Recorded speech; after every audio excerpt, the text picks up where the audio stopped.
Yeah, we got Naturel in the building. You know it. We got D Strange. Here, president. Please subscribe, like, share. You know, hit that button on the right-hand corner. You know what I mean? The red one. Appreciate Yes, it, guys. please, we're trying to get to 1,000 subscribers. So, let's get into this. Let's do it. Zion Williamson.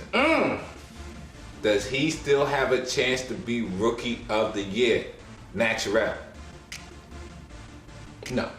But I think he definitely has the chance to show he's going to be a better player than Ja Morant. Even though, like, with all the good that Ja Morant has done this year as far as being able to assist the ball, he's shooting over 40% from three. Ja Morant has exceeded expectations, but Zion Williamson in one game showed how dominant. Ja Morant has not been as dominant as Zion Williamson was in about 5 minutes. Scoring 17 straight points, dominating even on both ends. I think that's something Ja Morant has not shown us, so I think he could be a better player, but he's missed too much time to be Rookie of the Year. I actually think he does have a chance to be Rookie of the Year because I think that his impact and his explosiveness on the actual court just puts Ja Morant in a certain perspective. Like, if you didn't have that perspective of Ja Morant before, now seeing Zion Williamson, you can see clear cut why he was the #1 pick. And it's not to disrespect Ja Morant, because in the long term, Ja Morant could be the better player. Really? You still think Ja Morant could be a better player? I think he could be the better player in the long term. But what you see with Zion Williamson is his explosiveness. Right when he hits the court, you can feel the energy. You can see he's gonna have a couple of nights where he does something like 30 and 15 when they actually play him full amount of minutes. And I think the key is, can he get his team to the playoffs? If he helps the Pelicans get to the playoffs and the Memphis Grizzlies don't, then I think that he'll be able to override Ja Morant in the long run.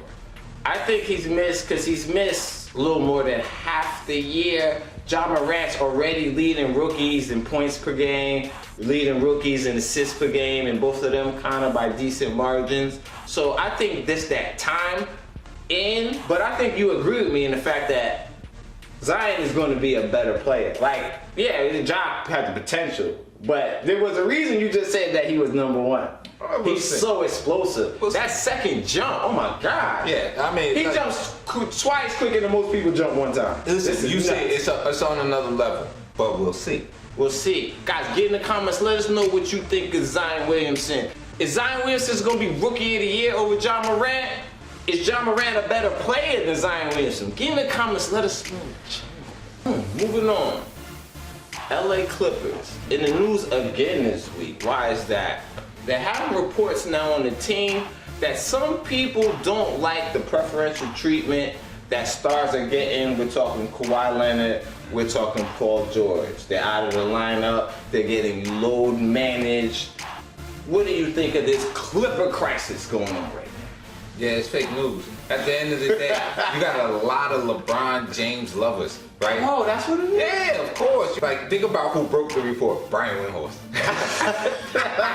Of course you want this dissension between the Clippers. Because you're sitting there saying, ooh, you know what, if they full throttle, I don't know. If you actually look at Kawhi Leonard's last couple of games, he's just been balling. And he looks fresh. You start to say, oh my goodness, maybe we were kind of like riding the Lakers bandwagon, but yo, if Kawhi Leonard's gonna look this fresh and they're gonna start getting into a point where they're gonna get Paul George fresh, then they're gonna be like, so let's try to start up some controversy.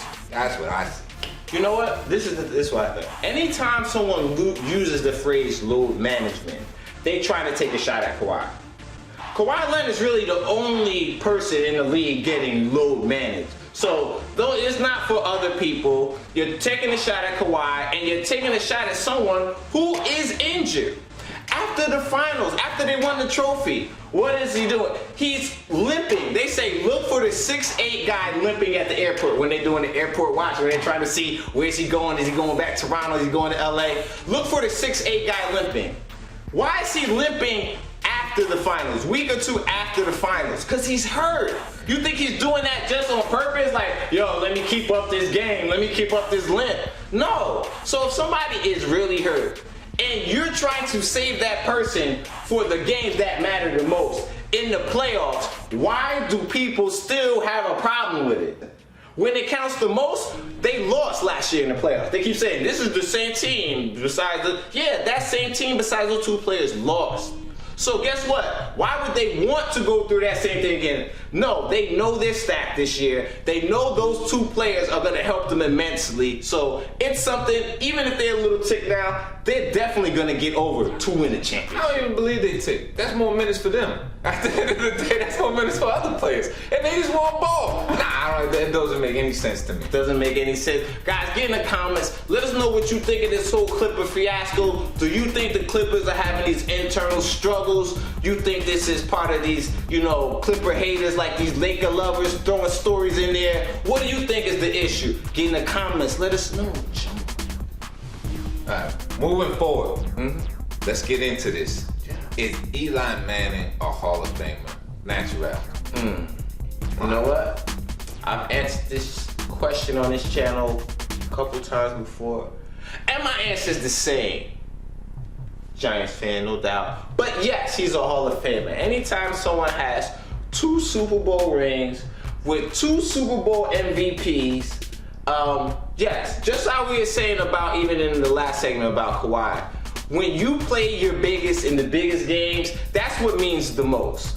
Am I trying to say, the regular season means nothing? No. He has a 500 record in the regular season. He just barely got the 500. So was he the greatest quarterback in the regular season? No. But those 2 Super Bowl runs to take down an undefeated Patriots team and another heavily stacked Patriots team, I think yes. To get to the pinnacle of your sport twice in that manner, you're a Hall of Famer.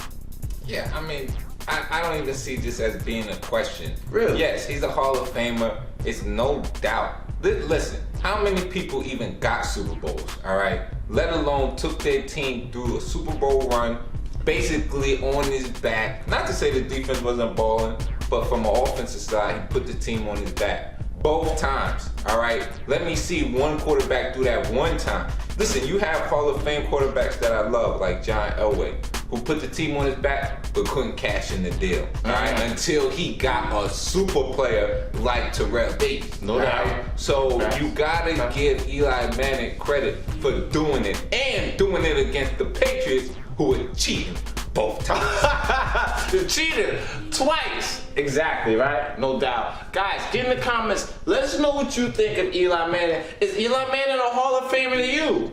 Let us know why. Is he not a Hall of Famer? Let us know why not in the comments. Jungle. Moving forward, our favorite segment of the week. We're there? Loser of the week. Natural. You know the criteria, right?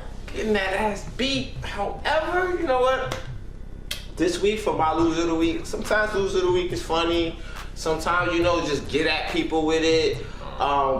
This loser of the week for me is a little sad this week.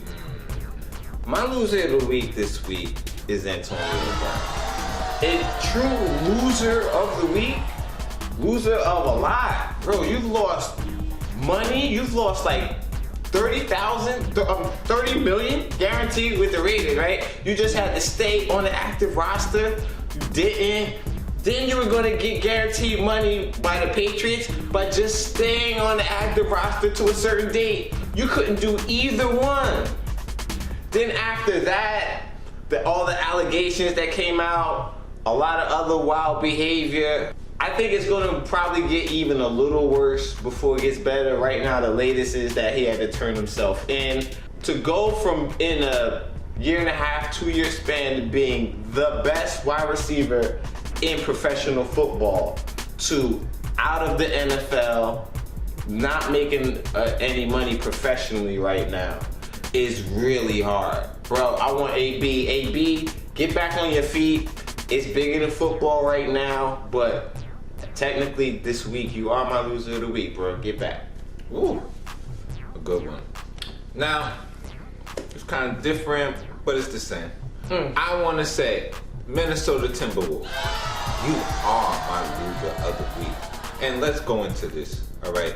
you came into the year talking, doing, moving, however you wanted to. But the problem was Jimmy Butler, right? Now, what is Jimmy Butler doing in Miami, right?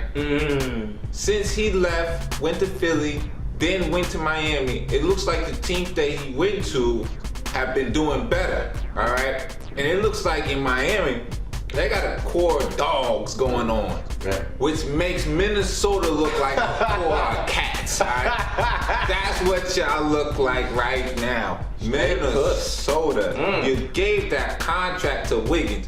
Then you give him a max contract. If I'm not mistaken, he's made $147 million, if I'm not mistaken. Wow. Damn, that's a lot. Because you gave him that contract, you're going to have to get rid of Cat. All right? Karl Anthony Towns is a bona fide superstar. I would love to see him back in the hometown area, New York Knicks or the Brooklyn Nets. Come back home, because guess what? In Minnesota, ain't nothing going on, all right? You ain't doing nothing there as long as they want to give Andrew Wiggins $147 million. Oh, man, you got to live up to that. If y'all going to do something in the West, wow. Well, they're not going to do anything in the West. The GM recently came out and said they're going to do everything to like build the team around Cat, and keep Cat. So, like, I think they're gonna ship Wiggins off and then try to. For who? Anybody. Who would you take for Wiggins? Anybody, right? Who you gonna trade? Zach LaVine. You gonna trade him for Wiggins? Woo. Well, so bad. Guys, get in the comments. Let us know who your loser of the week is this week. If you agree with us or not, let us know. Get in the comments. Jungle, we out.